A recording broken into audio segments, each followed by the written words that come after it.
may isang psychological trigger na karamihan ng babae hindi nila aaminin. Hindi dahil masama, hindi dahil manipulasyon, kundi dahil instinct ito. Mas naa-attract sila sa lalaking may sariling mundo. Hindi sa lalaking laging available. Hindi sa lalaking umiikot ang buhay sa kanya. Hindi sa lalaking naghihintay lang ng reply. Kung gusto mong maintindihan kung bakit, hindi ito tungkol sa pagiging bad boy. Hindi ito tungkol sa pagiging cold. Mas malalim dito ang psychology. At kapag naintindihan mo to, mag-iiba ang tingin mo sa sarili mo. At sa dynamics ng attraction, unahin natin ang foundation. Ano ba ang ibig sabihin ng lalaking may sariling mundo? Hindi ito lalaking busy lang. Hindi ito lalaking nagmamagaling. Hindi rin ito lalaking hindi nagbibigay ng time. Ang ibig sabihin nito, may direksyon siya, may personal mission siya, may identity siya na hindi nakaangkla sa validation ng babae. At dito nagsisimula ang unang psychological trigger. Emotional stability. Ang unang dahilan kung bakit nakaka-attract ang lalaking may sariling mundo ay ito. Emotional stability. Sa totoo lang, karamihan ng babae pagod na sa lalaking emotionally needy. Yung tipong, bakit hindi ka nag-reply? Sino kasama mo? May mali ba sa akin? Kapag ang lalaki walang sariling mundo, doon umiikot ang atensyon niya sa babae. Kapag busy siya, nag-overthink. Kapag hindi siya napansin, nawawala ang confidence niya at ramdam to ng babae. Hindi niya man sabihin, pero nararamdaman niya kapag ang isang lalaki emotionally dependent sa kanya. Ngayon, compare mo sa lalaking may sariling mundo. May work siya na seryoso niyang pinapahalagahan. May hobby siya na nagbibigay sa kanya ng fulfillment. May gym routine siya. May kaibigan siya. May personal goal siya. Kapag hindi nag-reply ang babae agad, hindi siya nagpapanik. Hindi dahil wala siyang pakialam, kundi dahil buo siya kahit wala ang atensyon ng babae. Psychologically, dito pumapasok ang sense of security. Ang babae by nature, mas attracted sa lalaking emotionally grounded. Yung hindi agad natitinag, yung hindi nagbabago ang mood dahil lang sa late reply. Practical example, may dalawang lalaki. Si Mark, kapag hindi nag-reply ang babae ng 2 hours, nagme-message ulit. Okay ka lang ba? May nagawa ba ako? Sino kasama mo? Si Daniel naman. Kapag hindi nag-reply, tuloy lang siya sa ginagawa niya. Nag-gym, nagbasa, nagtrabaho. Pag nag-reply ang babae, saka siya sasagot ng maayos. Sino sa tingin mo ang mas nagmumukhang stable?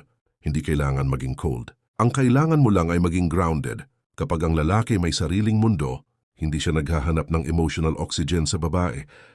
At yan ang unang trigger. Perceived value and scarcity. Ngayon pumunta tayo sa mas uncomfortable na truth. Ang scarcity increases perceived value. Kapag ang isang bagay laging available, hindi siya masyadong exciting. Hindi ito laro. Hindi ito manipulation. Ito ay human psychology. Kapag ang lalaki laging available, libre ka ba mamaya? Libre ka ba bukas? Kahit anong oras nandyan siya, unti-unting nawawala ang challenge. Nawawala ang anticipation. Pero kapag ang lalaki may sariling mundo, hindi siya laging libre. May oras lang talaga na pwede siya. May schedule siya, at doon pumapasok ang subtle attraction. Hindi dahil hinahabol siya, kundi dahil may buhay siya. Practical example, kung may meeting ka na importante sa karir mo, at biglang nag-aya ang babae ng spontaneous na lakad, ano ang gagawin mo? Kung wala kang sariling mundo, pipiliin mo agad siya. Kahit compromise ang growth mo. Pero kung may malinaw kang priorities, pwede mong sabihin, gusto ko pero may commitment ako ngayon. Sabihin mo kung kailan ka ulit free. Hindi bastos, hindi cold, pero may boundaries. At ang boundaries ay attractive. Bakit? Dahil ipinapakita nito na may standard ka, may sistema ka, may self-respect ka. Kapag ang lalaki kayang i-prioritize ang sarili niyang mission, subconsciously, nararamdaman ng babae na hindi siya ang sentro ng mundo ng lalaki. Ironically, mas lalo siyang nagiging curious. Mystery and depth. Ang lalaking may sariling mundo ay hindi madaling basahin. Hindi dahil nagpapanggap siyang mysterious, kundi dahil may depth siya. May mga bagay siyang ginagawa na hindi niya kailangan ipangalandakan. May projects siya. May personal struggles siya. May internal growth siya. Kapag ang lalaki walang sariling mundo, madalas oversharing ang nangyayari. Unang linggo pa lang, kwento lahat ng trauma, kwento lahat ng plano, Kwento lahat ng insecurities. Hindi masama mag-open up, pero may timing. Ang depth ay hindi ibinibigay agad. Ito ay nadidiscover. Practical example. May lalaki na sa unang date pa lang. Parang job interview. Pinapaliwanag niya buong life story niya. Parang gusto niya agad ma-validate. May isa namang lalaki na conversational, nakikinig. Nagbibigay ng insight, may sense of direction, pero hindi niya ibinubuhos lahat. Pag uwi ng babae, may tanong siya sa isip. Interesting siya, ano pa kaya meron sa kanya? At yan ang subtle mystery. Hindi ka naglalaro, hindi ka nanggugulo. May buhay ka lang talaga na hindi umiikot sa romantic validation. Leadership energy. Ito ang isa sa pinaka-underestimated na factor. Ang lalaking may sariling mundo naturally, may leadership energy. Hindi ito pagiging dominante, hindi ito pagiging controlling. Ito ay clarity. Alam niya ang gusto niya, alam niya ang ayaw niya, alam niya ang direction niya. Kapag nag-aya siya ng date, may plano. Hindi yung ikaw bahala. Kapag may problema, hindi siya agad nagpapanik. Iniisip muna niya ang solusyon. Psychologically, maraming babae ang attracted sa ganitong energy dahil nagbibigay ito ng sense of direction. Isipin mo ito.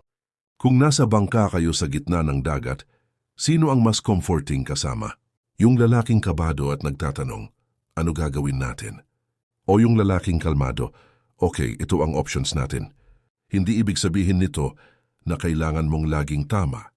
Ang kailangan mo ay decisiveness. At ang decisiveness ay galing sa lalaking may sariling mundo. Dahil may sarili siyang sistema, may sarili siyang disiplina. Dangerous misunderstanding. Ngayon, importante ito. Maraming lalaki ang mali ang interpretasyon. Iniisip nila, kailangan maging cold ako. Kailangan hindi ako mag-care. Kailangan pasakit ako. Mali. Ang lalaking may sariling mundo, hindi emotionally unavailable.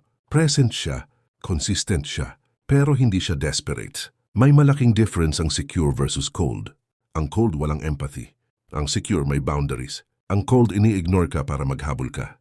Ang secure, busy siya, pero kapag nandyan siya, nandyan talaga siya. Practical example. Kung nag-open up ang babae tungkol sa problema niya, ang cold na lalaki, okay lang yan. Tapos babalik sa ginagawa niya, ang secure na lalaki makikinig, magbibigay ng grounded advice, pero hindi niya gagawing buong identity niya ang pag-solve ng problema ng babae. He supports. He doesn't lose himself. The polarity effect. Bakit hindi attractive ang lalaking walang sariling direksyon? May isang bagay na hindi madalas pag-usapan. Attraction thrives on polarity. Hindi ito tungkol sa dominance. Hindi ito tungkol sa pagiging superior.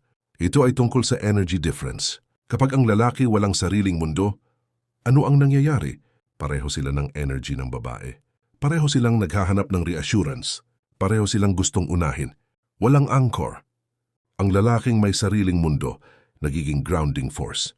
Hindi siya natitinag sa mood swings. Hindi siya sumasabay sa emotional turbulence. May sariling center siya. Practical scenario.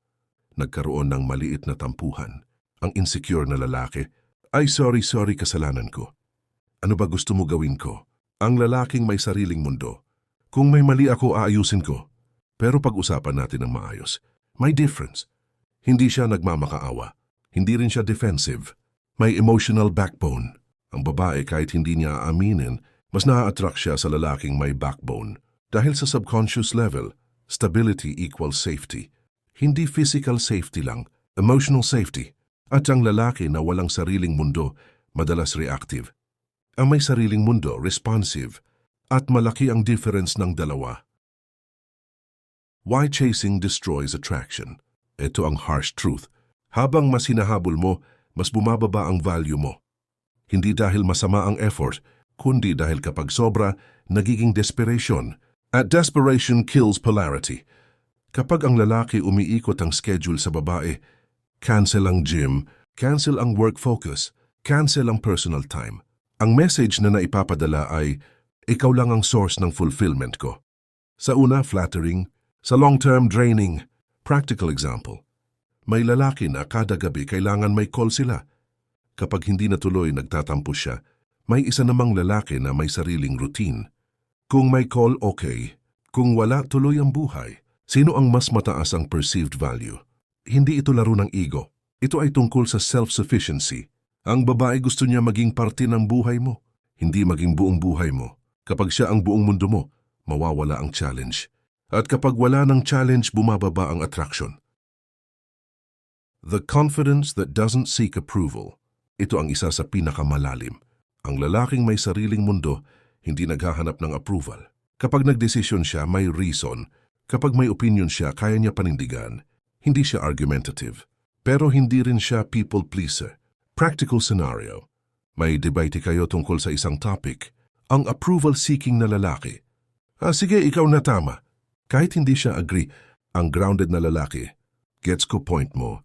Pero ito ang perspective ko.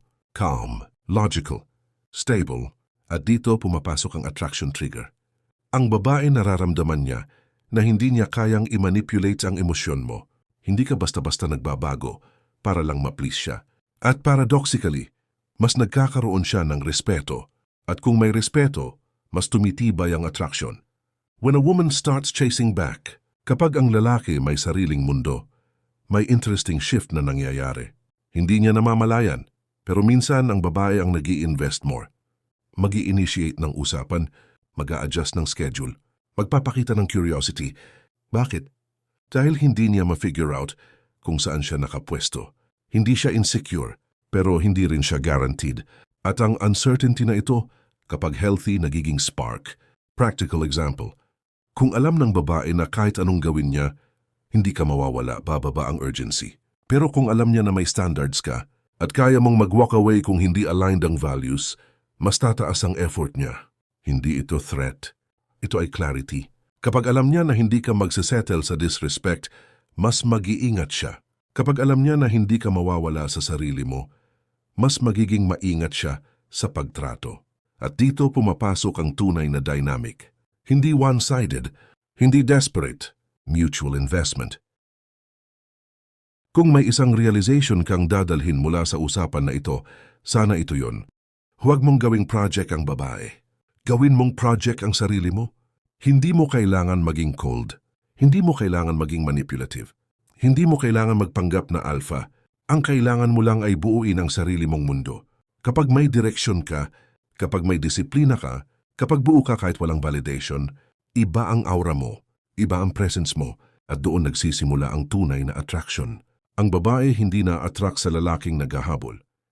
Na-attract siya sa lalaking may pupuntahan, at kung gusto mo ng mas malalim at real talk na ganito, tungkol sa psychology, stoic mindset at masculine growth, mag-like at mag-subscribe ka para hindi mo ma-miss ang mga susunod na breakdown. Kita tayo sa next video.